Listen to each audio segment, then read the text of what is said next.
and also set a process for further engagement with the governors and other critical stakeholders. Femi Akonde, TVC News. And still in Abuja, Kenya's former President Uhuru Kenyatta is calling on leaders in Africa to live up to their billing and deliver good governance. Mr. Kenyatta notes with concern there are forms of corruption that threatens national security. Let's share some of his thoughts with you.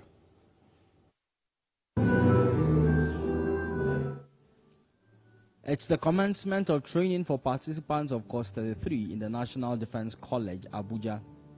100 senior military, paramilitary and government officials from within and outside the country are participating.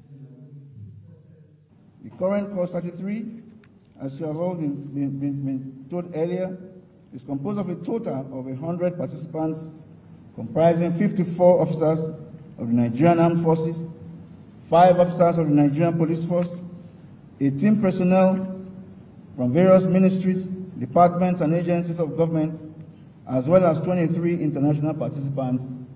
Kenya's former President Uhuru Kenyatta presents the inaugural lecture titled "The Imperative for Strong Institutions, a Panacea for National Security and Development." We have as a continent the highest concentration of agricultural potential and critical mineral wealth in the world. Yet we remain a continent divided. We are still unable to grasp these levers and use them effectively. Despite the vast agricultural and mineral resources, Mr. Kenyatta worries that the continent is yet to effectively harness the resources for its rapid development. Are we innovating technology that is contextualized towards our own development needs, or are we merely consumers of algorithms designed to bend the psyche of our society to the whims of extra jurisdictional corporations for their profit? To what extent are the conflicts on our continent purely organic, or are we merely a more convenient battleground for the extension of proxy wars for global powers that seek to influence our trajectory in one way or another? Much as the answers may just well be in the questions, the fourth president of Kenya wants African leaders to have a rethink and deliver good governance.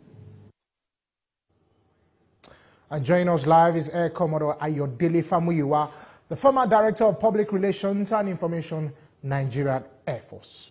Thank you for joining us this morning. Thank you very much, Mola. I think that it's a very interesting discussion to have looking at the security situation, most especially in Africa. But let me start with this. What informed that, that lecture with the theme that imperative for string institutions, a panacea for national security and development? What informed it for you people to come up with that kind of thing? Okay, thank you very much. The National Defense College in Nigeria, as we know, is the highest professional military training institution in the country. And globally, our strategic level training is the peak of our training that we can have. Now, what we do, it's that at the commencement of every course, the college organizes an inaugural lecture to kickstart or commemorate that particular course. And so every year, the training is guided by a specific theme that is selected to guide training activities for the particular set or batch of participants. So for this year, which is course 33, the theme is strengthening institutions for national security and development in Nigeria. It is based on that the topic for that particular lecture delivered by His Excellency Uhuru Kenyatta was coined. So if you look at what the president said, what President Kenyatta said, where he said that Nigerian leaders need to live up to the expectation of good governance. And when you talk about good governance, the first thing, the priority of any nation is the protection of lives and property.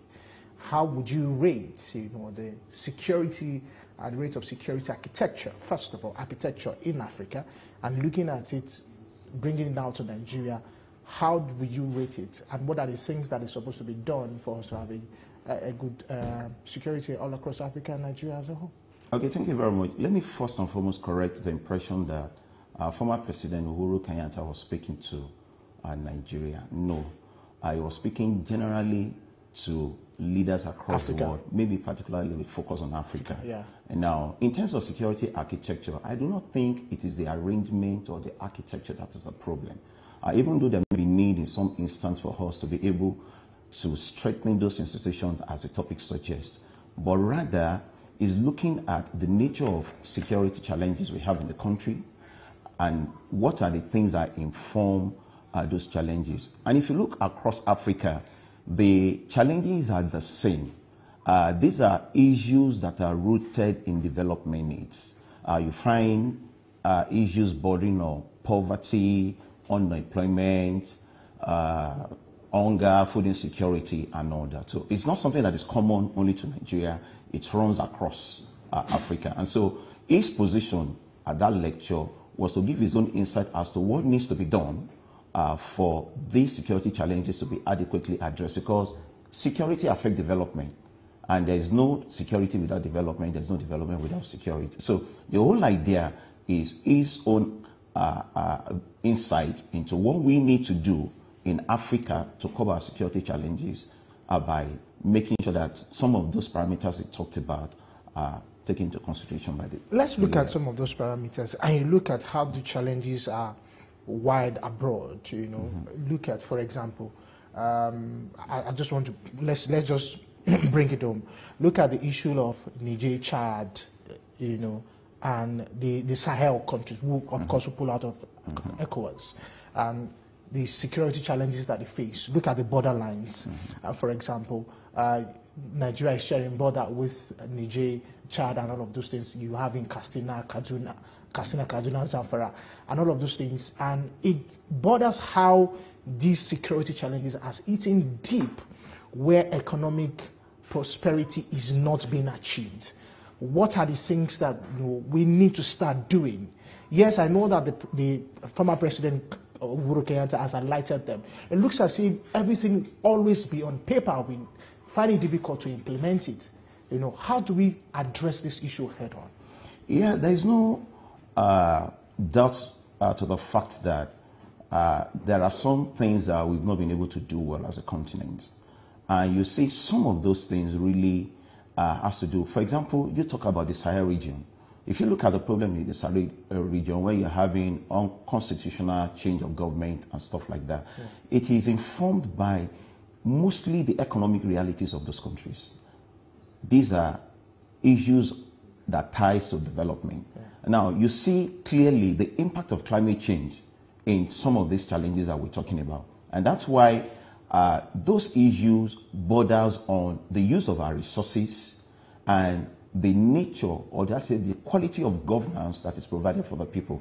And you see in that lecture clearly that the issue of good governance comes in, because the challenges to nation states in contemporary times have gone beyond the physical protection of the borders. You talk about the borders. There's no doubt that your geographic location, to a very large extent, also influence the security in your respective country, because no country is living in isolation. Of course. But then if you look at the root causes of these challenges, they are rooted in development needs. People are hungry, population is exploding. If you look at the population, the demography of most African countries, you see rising population, and then the people are not adequately empowered. Food insecurity caused again by climate change is part of these challenges. Issue of governance is there. Issue of ineffective management of resources. So these are the issues that came up in that lecture. And his own idea, it's that there's a lot that needs to be done, be it in Nigeria or across all of those African countries. And first being that we need to work together as a people. And that is where strengthening of the institution comes in. If you take, for example, the socio-economic imperatives of our discourse. Now, what are the social challenges? People are hungry. People don't find job. In terms of health, And these are the things that inform even brain drain out of the continent. So there's a need for us to change our approach, because national security in contemporary times has gone beyond the physical protection of the borders, like you mentioned. It is bordering more on how to empower the people, improving the quality of life, having access to good health, water, sanitation, infrastructure. There are issues of environment. There are issues of resources. So if we do not come together, the focus of his own lecture is that Africa, within and across the continent, we need to operate as one. We cannot rely on external powers to develop Africa for us. Until we begin to look inside and begin to come together as a people. Again, look at Africa. You see, because we are a multi-ethnic and multicultural society, our inability to be able to manage those differences is also part of the problem. And that's what we're talking about. You or us in Africa looking at the imperative of strengthening our institutions. You may not be able to do much. For example, if you don't have good governance, if there are no transparency and accountability. So these are the issues. And these are not challenges that you can handle by equipping your military or security forces alone. Because the nature or the perspective to national security has changed completely from that of physical protection to human security. And that is improving the quality of life of the people. But there's no how you can be able to totally separate the two. Let's be fair. Because some have said that maybe equipping the military, at a large extent, the financial equipment, let me put it that way, is very important to the liberation of the security all across the continent. And that is very key.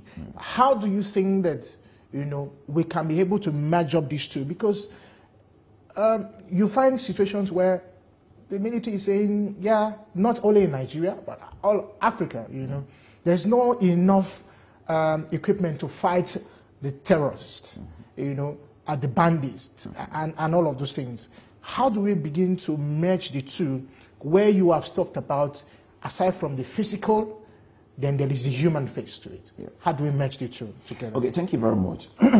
If you find, if you look at the nature of the insecurity, like I said, you discover that, okay, take for example, the challenge of terrorism, whether in Nigeria or in Kenya. There's the Al-Shabaab operating in Kenya. We have the Boko Haram.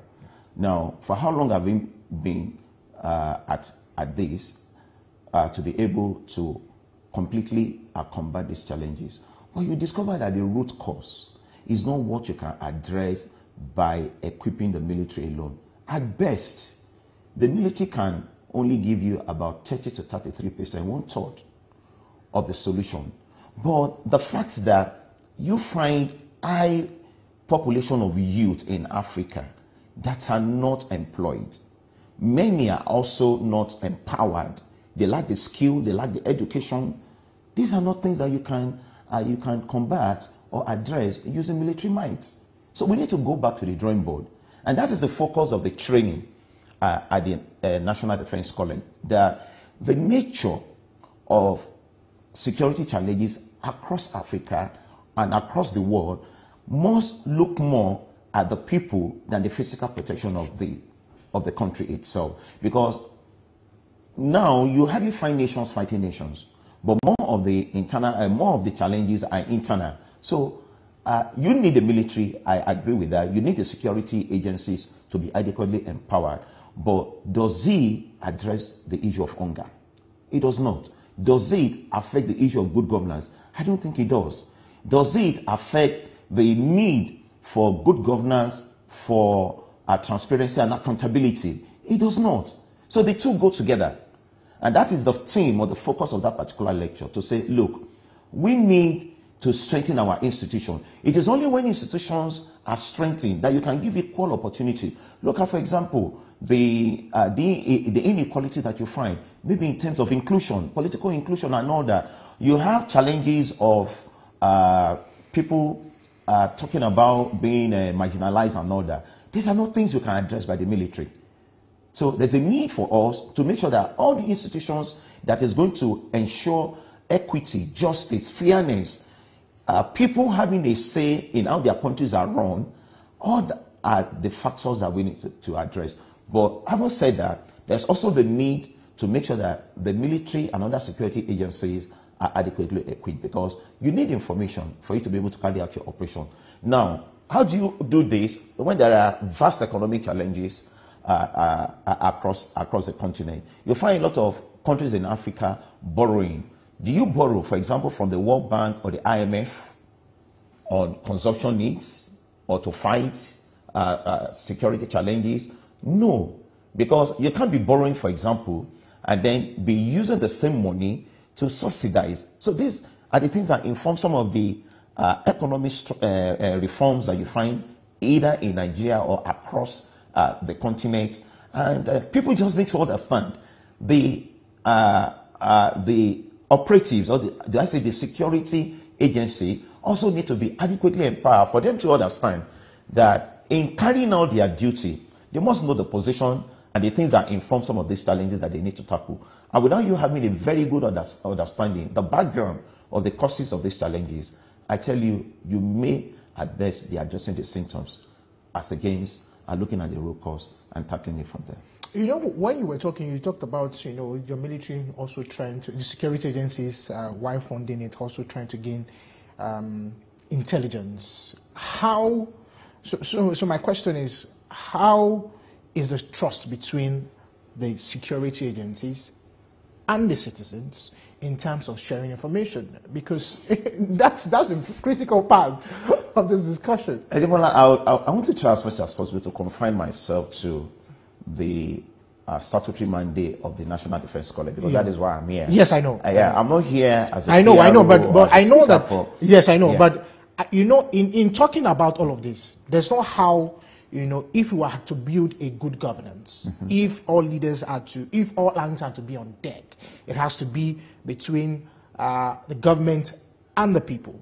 You know, and when you talked about, you know, security, there's no how the people. You can't get all your information from your colleagues alone. Very right. Very right. You're right. So, you know, I'm just saying that what's the trust level? What's the trust level between the people and the military, and how they're able to carry out I think the situation is getting better. Okay. And if you look at it for Nigeria, for example, particularly at the defense headquarters level, the services level, there's so much attention that is being given to civil-military relations. Exactly. And to that extent, you find structural efforts at the defense headquarters or the services headquarters. You're having a whole branch or department that is dedicated to this. Because at the end of the day, it's the people that actually are the one that are able to tell you whether you have done well or not. And like you rightly observed, you can't get all the information from within. You need the people, because they are the ones who are affected more by this menace that we've talked about. Yeah. And so you need their input.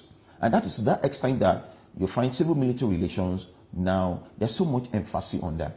And for the military or the security agencies to endear themselves to the populace, there's a lot of quick impact project that is being undertaken, so that people understand that the security agencies are yours. They belong to you and they are working for you. So there's so much.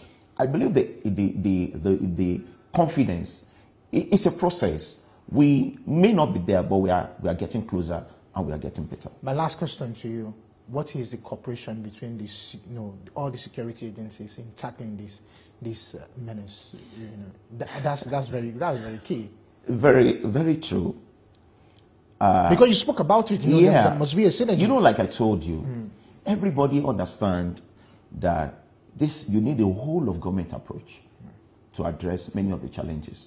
And that is the focus of the training at the National Defense College. If you take, for example, the composition of our participants, you find not only senior military officers, there are civilian officials, or that's a government official from the ministry, department, and agency of government.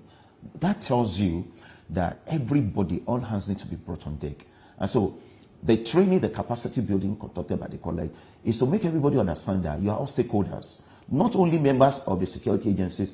even the civilians across the MDAs, as well as the entire populace. So there's an improvement, I can assure you that. We are much better. I know there's some things that you can't, but it's fine. Thank you, man. Thank you so much. You know, and I think that's a very good one. But how would you rate your relationship and between citizens and the military going forward? Trust me, the Nigerian military or armed forces has done so much better and so well. And there's no doubt, there's no game saying that the acceptance on the part of the populace is there. If you look at the perception or the disposition of the security agencies to the civil populace, it's much better, it's much cordial. And those are part of the focus of training at the National Defense College, letting people understand that you are paid on taxpayers' money, and that the people are actually the ones you are working for. So we need their support. Yeah. We need the support of the people. And to that extent, we involve everybody, bringing in civilians, bringing in the various security agencies. It will amaze you that even at National Defense College, you have the members of the Federal Road Safety Corps there. Wow. It's amazing. People from Ministry of Finance, even JAM, the Joint Admission and Matriculation Board. Wow. So it tells you that you need everybody to be able to work together and ensure that the country is safe. Because when you have security, then it provides the springboard for development. Nobody from outside is going to invest in your country or in your economy when they are not sure of the safety of their funds or their investment in your country. So the armed forces can't do it alone. It's everybody. Thank you very much. Thank you so much. Really, thank you very much. And that's, of course, Commodore Ayodele Famewa, the former Director of Public Relations and Information, Nigerian Air Force. Thank you very much for your time on the show. My pleasure. We'll go on a break. When we come back, we'll still have more for you on Live from Abuja. Don't go anywhere. We'll be right back. Life is politics. In Nigeria, almost every part of our lives is touched by the politics we play. Governance, legislative matters, the economy, security, foreign affairs, internal affairs. Have a feel as strategic plays in the political space determine how we live in Nigeria.